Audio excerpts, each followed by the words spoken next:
Oke. Jadi dengan melakukan pelayuan, harapannya adalah kita mendapatkan asam laktat yang sempurna di dalam karkas, kemudian pH-nya akan menjadi rendah.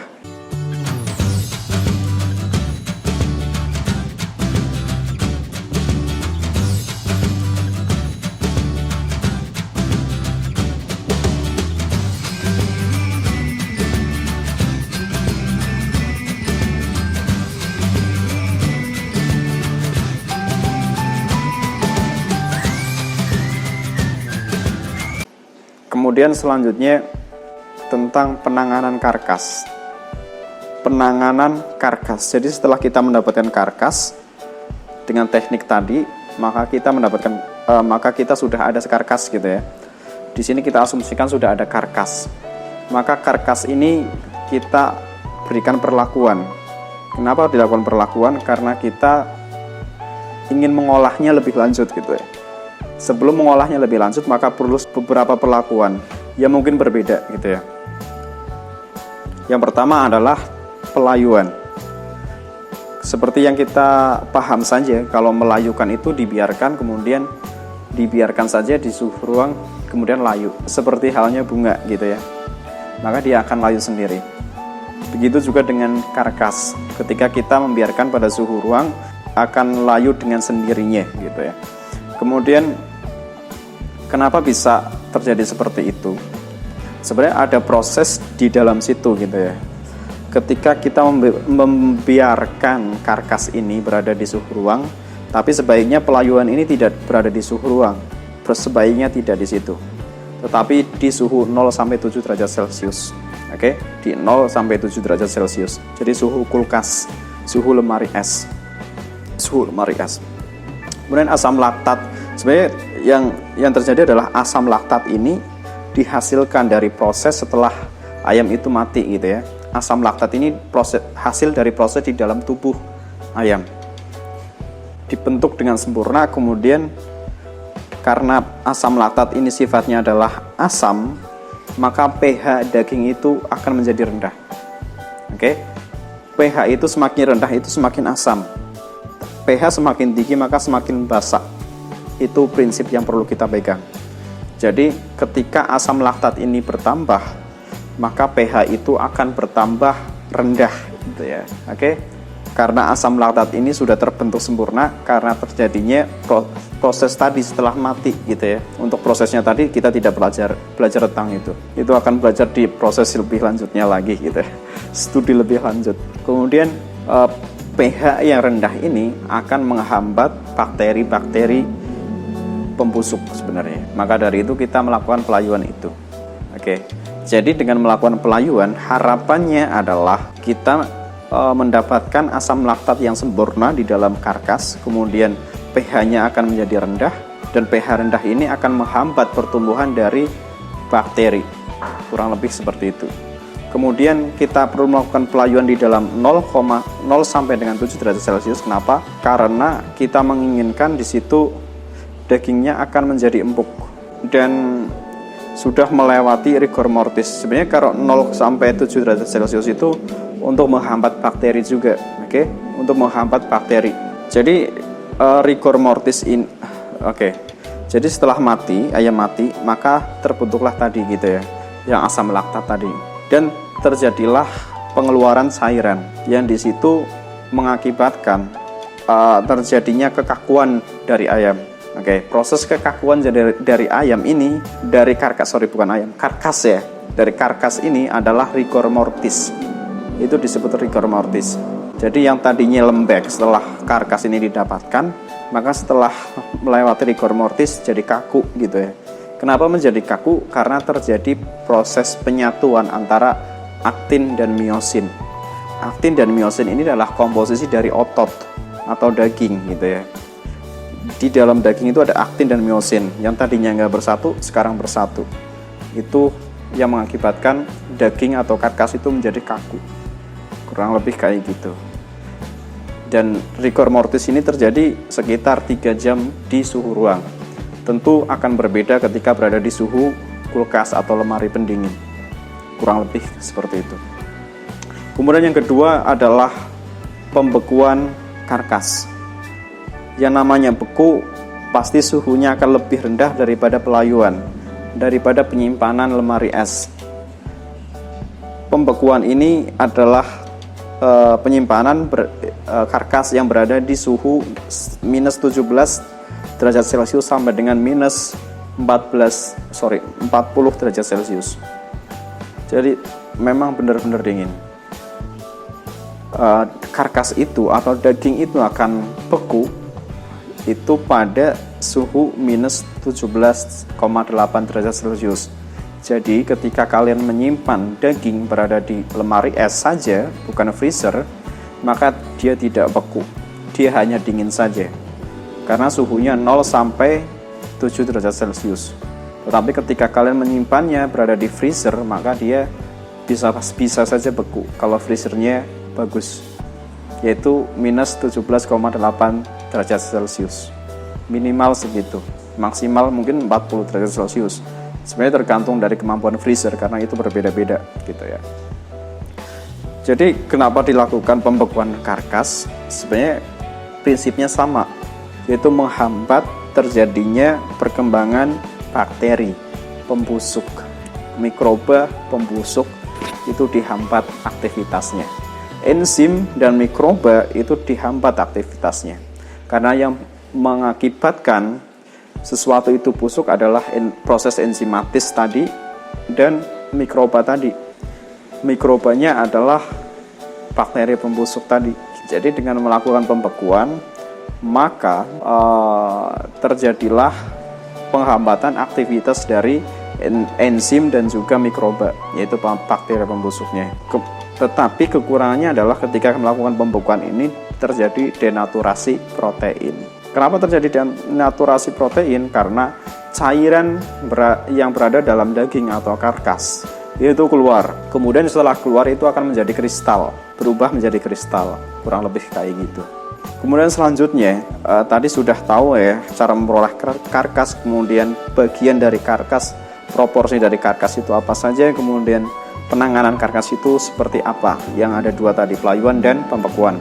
Kemudian selanjutnya, kandungan gizi dari karkas gitu ya, dari daging itu berapa saja. Untuk secara umum, untuk ayam gitu ya, untuk ayam itu 18,6% adalah protein. 18,6% adalah protein.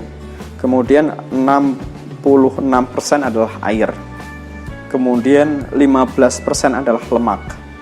Oke, bisa dibayangkan gitu ya. Jadi karkas atau daging yang kalian dapatkan tadi 66%-nya sekitar segitu plus minus adalah air. Proteinnya itu hanya 18% saja. Itu protein daging gitu ya. Dan tentu akan berbeda tergantung dari jenis unggasnya yang bisa kita lihat di sini. Nah, di sini kalian bisa lihat bahwa bebek itu lebih tinggi kandungan lemaknya.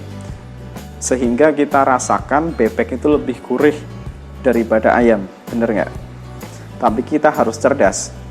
Memilih daging yang baik itu adalah memilih daging yang tinggi proteinnya dan rendah lemaknya. Karena itu yang akan lebih sehat. Contoh kita tadi, di sini kita melihat ada daging sapi, kambing, domba. Gitu ya. Sebenarnya domba dan kambing pun berbeda gitu ya.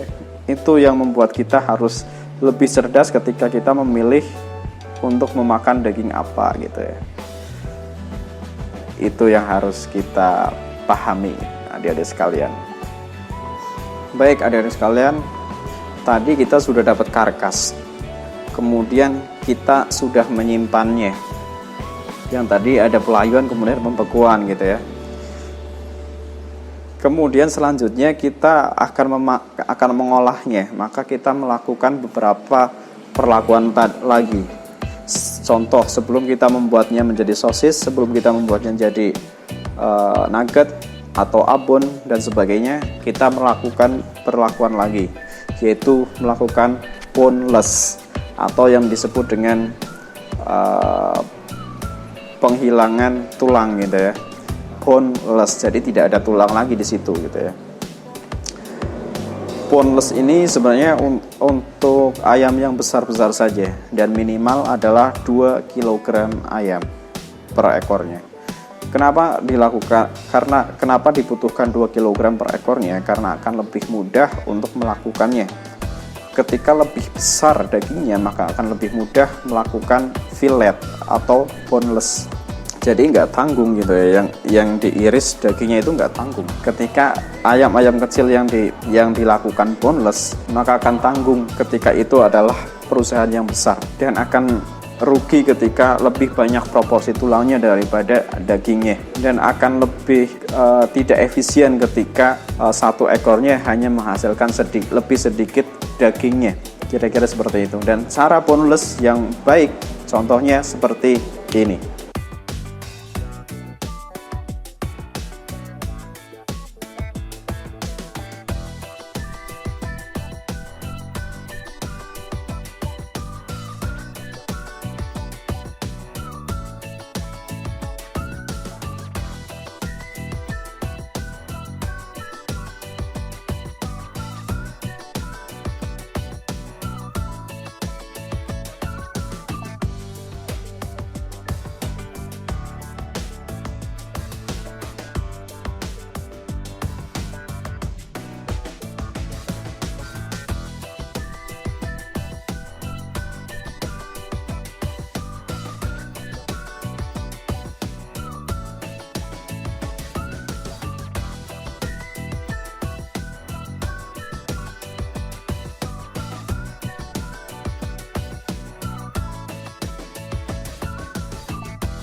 Baik, itu tadi adalah contoh dari boneless atau fillet yang bisa kita lakukan.